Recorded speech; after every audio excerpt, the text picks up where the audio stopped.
l'eau, c'est tout. Non, non, non, là. Voilà. C'est bien. Pour vous, Jean, tu pensais que la politique, c'est les ennemis. Là, je suis avec mon grand frère Bezonga, ici à Banjul. Gabriel, Je suis seulement à côté de lui. Là, on est ensemble, on n'est pas seulement à côté, on est ensemble, c'est bon. On est ensemble. Lui, il est seulement assis à côté de moi. Non, pas question, c'est mon grand frère. Non, non. Tu as beau fuir, on est ensemble, on est ensemble. À la limite, parfois, j'ai envie de demander aux gens, qu'est-ce qui les fait rire? Quand tu parles d'adversaires politiques, la politique, ce n'est pas la guerre. La police qui a encerclé la maison de Jean-Michel Nietzsche ce matin pour l'empêcher de faire une petite réunion avec son groupe de travail de son parti, la police qui a encerclé sa maison depuis 7 h du matin, il faisait quoi là-bas? Il faisait le voir bébé. La police qui encercle le domicile de Jean-Michel Nietzsche. Si Jean-Michel Nietzsche n'était pas Jean-Michel Nietzsche, il a dit que ma chose va se passer aujourd'hui. Je n'ai peur de rien. La police qui est partie porter Bibou Nissak et est partie l'enfermer 7 ans devant femme et enfant. Le bonhomme n'est pas sorti de chez lui. C'était quoi? C'est le voir bébé? Ça, c'est la politique? Non, mes chers amis. Quelqu'un va expliquer à Faux Jack Otopon que déjà, le premier moment où il se trompe, mon petit bouffon, c'est qu'on n'est pas en politique au Cameroun. Ok? Il n'y a pas de politique au Cameroun. C'est un presque pays. La politique, c'est les règles, c'est les institutions, c'est le respect des règles et des institutions, c'est le respect du jeu électoral. Nous ne sommes pas en politique ou en démocratie au Cameroun. Nous menons une bataille de libération. On ne peut pas faire la politique quand on n'est pas libre. Comment peut-on faire la politique quand on n'est pas libre de s'exprimer? Comment, moi, aujourd'hui, je ne peux pas mettre mes pieds au Cameroun? Il fallait dire ça à Pomba.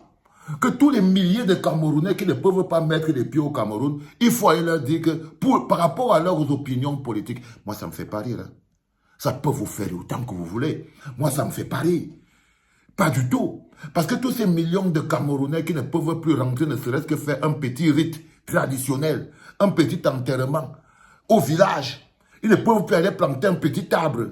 Vous allez leur dire que quoi? Que c'est la politique? Que c'est le voir bébé? Que c'est les amusements? Il faut cacher vos joies. Hein. Il faut garder vos joies. La joie ne se contamine pas. La joie ne se contamine pas. Donc je ne sais pas à quel moment ce monsieur il parle de politique. Oh, vous les politiques, la politique, ce n'est pas la bagarre et tout. Ah bon? Mais oui. Il faudrait d'abord donc qu'au Cameroun, on soit en train de faire la politique. Si on faisait la politique au Cameroun, personne déjà, la moitié de la prison serait vide. S'il y avait la politique au Cameroun, Bibou Nissak fait quoi en prison? Question verte, question jaune, question blanche. Awassou Mispam fait quoi en prison? S'il y avait la politique au Cameroun. La liberté d'expression, la liberté de dire non. Ramon Kota fait quoi en prison? S'il y avait la politique au Cameroun. Je vous pose la question. Ramon Kota fait quoi en prison? Hein? Alors, il faut faire quoi en prison si on faisait la politique au Cameroun? Non, les enfants. Vous savez, je suis meurtri dans ma chair. Je suis touché dans mon âme. Parce que ces gens ont fait de la terre l'endroit que j'aime le plus au monde. Un endroit où ils m'empêchent d'aller pour des raisons politiques, mais ils ne veulent même pas eux-mêmes habiter là-bas. Et quand je lui vois monter ces dames, ça me fait pas rire. Moi, personnellement, ça ne me fait pas rire. Au contraire, ça me charge encore 2 fois plus de détermination. Non, les enfants. Non, les enfants. Je ne suis pas d'accord. Non. Parce que ce qui se passe là dehors, ce n'est pas la politique. Ce matin, Jean-Michel Nietzsche s'est réveillé avec tout un quartier autour de chez lui. Avec tout un quartier autour de chez lui, qu'il veut faire une réunion du FCC. Il avait tout le quartier autour de chez lui pour l'empêcher de parler avec ses collègues. Ce bouffon vient nous dire que non, oh, la politique, vous qui parlez dans les réseaux là, la politique ce n'est pas ceci, c'est non, malheureusement on n'est pas en politique. Malheureusement au Cameroun, nous ne sommes pas en politique.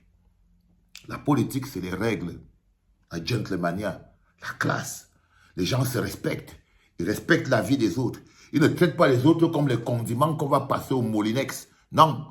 En politique, on ne traite pas un opposant politique de nounou.